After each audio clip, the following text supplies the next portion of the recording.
হাসরের ময়দানটা থর থর থর থর করে কাঁপতে থাকবে। আল্লাহ বলবেন আজকের দিনের রাজত্ব কার? কেউ জবাব দিতে সাহস পাবে না। আল্লাহ পাকের ভয়ঙ্কর আওয়াজে হাসরের ময়দানটা কাঁপতে থাকবে। সাহাবায়ে কেরাম সহ নবীরা বেঈমানেরা বেহুশ হয়ে যাবে। জবাব দেওয়ার কোনো উপায় নাই। আল্লাহ নিজেই জবাব দিয়া বলবেন লিমানিল মুলকুল ইয়াউম লিল্লাহিল ওয়াহিদিল কাহ্হার। আজকের দিনের রাজত্ব মহারাগে রাগান্বিত আল্লাহর। আল্লাহ পাকে আওয়াজ দিবেন, সবাই বেহুশ হয়ে যাবে। আল্লাহ পাক হুশে আসার পরে হুশে আনবেন, সূর্যটা নিচে নেমে আসবে।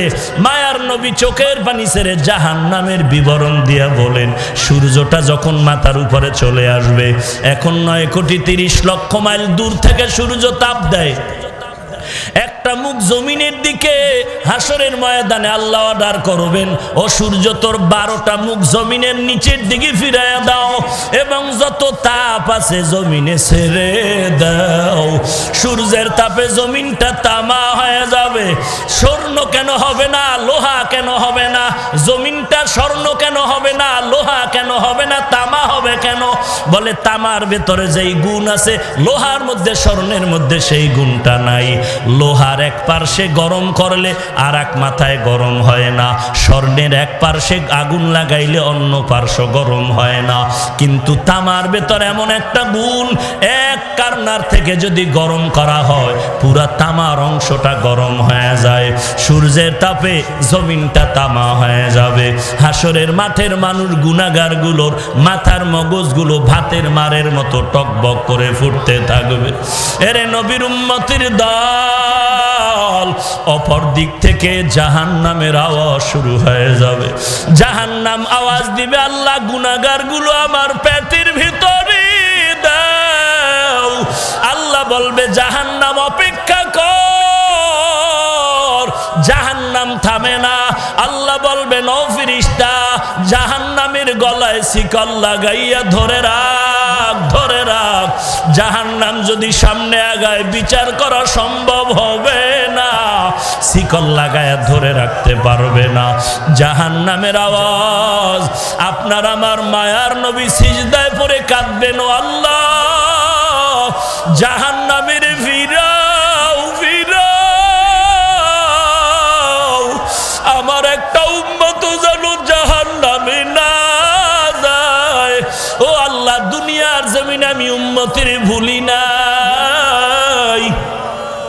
আমার নবীকে আল্লাহ বলবেন ওয়ালা সাউফা ইউতিকা রাব্বুকা ফাতারদা।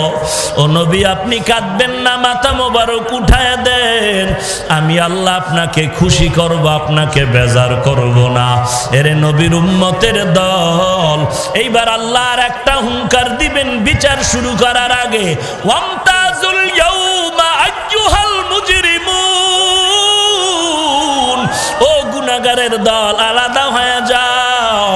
দুনিয়াতে নেককার গুনাহগার এক রাস্তায় চলছো, আমি আল্লাহ বাধা দেই নাই। একই গাছের ফল খেয়েছো, একই নদীর পানি মাছ খেয়েছো। আজ আমি ইনসাফের বিচার করব।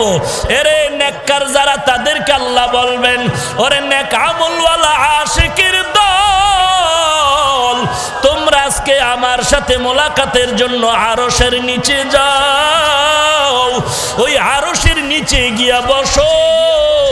কারণ দুনিয়াতে আমি আল্লাহকে পাওয়ার জন্য কত কষ্ট করেছো রে আশেকের দল।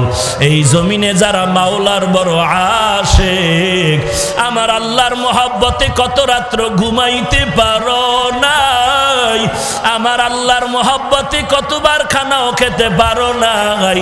টুপির কারণে গালি, দাড়ির কারণে গালি, এরপর আল্লাহর পাগলেরা টুপি ছাড়ে না, নামাজ বাদ দেয় না, পর্দা ছাড়ে না। কত হামলা, কত বিপদ।